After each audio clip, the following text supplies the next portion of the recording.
husband married my sister when he thought she got the $3 million inheritance and I didn't. But the truth is, I lied to him about it. My name is Jane. I come from a family of 4, including my younger sister, Kim. Kim and I never got along well, not since we were kids. My mom always took Kim's side and defended her every chance she got. It made me feel really lonely, but I eventually got used to it. My dad, Dan, who was the only one who supported me and could help, was always busy with work and rarely home. Growing up, despite being at home a lot, I felt deeply lonely. Even as an adult, life at home never changed. I couldn't go to college because we couldn't afford it. But once I started working, I found out Kim was going to a private college. Kim is so bright, it would be a waste not to send her, they said. Jane, you're not as sharp or smart as Kim. It would be a waste for you to go to college. Since you're an adult with a job now, you should contribute to the household. And you should also pay for Kim's tuition. You're her older sister, it's only natural for you to work and support her, my mom said, acting like this was perfectly normal. I had always endured unfair treatment, but this time it made me furious, and tears started streaming down my face. Seeing me cry, Kim looked at me disdainfully and said, "It's your own fault for being incompetent, isn't it? You're less attractive than me and you get worse grades. You should at least try harder. If you can't even manage that, then you're truly worthless." I couldn't stand the toxic atmosphere anymore, so I moved out of my parents' house when I started working. Having to do chores every day was tough, but living alone wasn't hard at all. In fact, it felt great to be independent. At first, my dad sent me a bit of money to help out. But after about 6 months, it stopped. Instead, I got a letter from my mom. "Dad's been sending you money without permission. You don't deserve it since you never paid for your sister's school or sent us any money. I'll send you an invoice for what you owe us soon. You need to pay back every cent. Stop stealing." My mom, still hating me, sent an invoice for exactly what my dad had sent, calling it repayment. I was too uncomfortable to argue, so I paid up and moved to a new place in secret. A few years later, I married Simon, a coworker, and cut ties with my parents for good. So I went back to my parents' house to tell them about my marriage. When I returned, I was shocked to see my father. He had always worked hard, but now he looked much older. His back was bent, and he seemed to struggle just to stand. "Oh, so you're back?" I asked my mother about my father. "What's wrong with him?" She sneered at me. "Your father injured his back last year and can't work anymore. He's always at home now, getting in my way.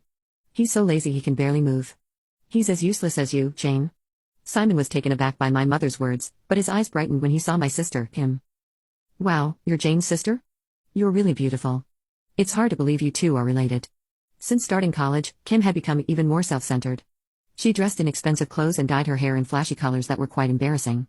Despite being an adult, she still acted like a student, which reflected her attitude toward studying. "This guy is your husband, Jane? He's pretty cool and handsome. He doesn't seem like your type at all, Jane. Honestly, I feel sorry for you, Simon," my sister said sweetly to Simon, touching him in a way that was hard to miss. It hurt to see that, but what hurt more was seeing Simon so happy and excited about her attention. "Anyway, I don't plan on staying here long. I'm going to marry Simon, and I'm cutting ties with all of you." "Well, if you're going to cut me off, can you at least wait until I'm done taking care of your father?" my mom said wryly between bites of her snacks. "I need to take care of him, but I really don't want to. Kim shouldn't have to go through this either. It's her college life, and it'd be a shame to make her waste time on such a trivial, annoying matter." "Right, so, Jane, it's your responsibility to take care of your father. You're both incompetent, so you'll get along just fine." My mom's words infuriated me, but I couldn't ignore my father's needs. From then on, I had to visit my parents' house often to look after him. Once I started helping out, I noticed neither my mom nor Kim had jobs. Kim didn't work part-time, and Mom stayed home since Dad got sick. Yet they ate out and shopped a lot. I was shocked when I found out they'd taken Dad's bank book without permission and spent his savings like it was normal. Dad knew but didn't say anything. "Dad, they'll keep doing this if we don't stop them. Why didn't you tell me sooner?" "Even if I told you, Jane, they wouldn't think they did anything wrong or apologize. I didn't want to burden you any further. You've been through enough." My dad always worked hard for our family and loved me dearly. I wanted to help him however I could. Just as I was thinking of how to help, I got a call from the hospital where Dad was taken after collapsing. I rushed to my parents' house before heading to the hospital. Mom and Kim were casually watching TV, unconcerned. "The hospital called about Dad collapsing. Why are you both just sitting here?" "It's an exaggeration to say he collapsed. He fell in the hallway and hit his head. The ambulance took him to the hospital. So it's up to you now. We need to go to the hospital. I'm worried about Dad." "Shut up. If he doesn't make it, the insurance will cover it. Why are you getting so emotional?" My mother dismissed me and turned back to the TV. Disgusted, I left them both and hurried to the hospital. At the hospital, my father lay in bed, connected to tubes, barely conscious. As he drifted in and out of awareness, he managed to speak softly. I'm sorry for the sudden turn. I feel like I'm being punished. I failed as a father because I couldn't protect you from our family, Dad said in a weak voice. Those were his last words before he closed his eyes. Dad, none of that matters. I love you.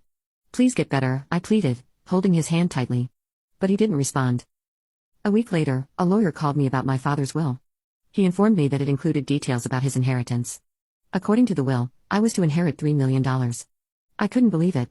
Apparently, my father had another bank book hidden away, separate from the one my mother had taken, with $3 million in it. He left a note saying he wouldn't tell anyone else about it, his way of looking out for me.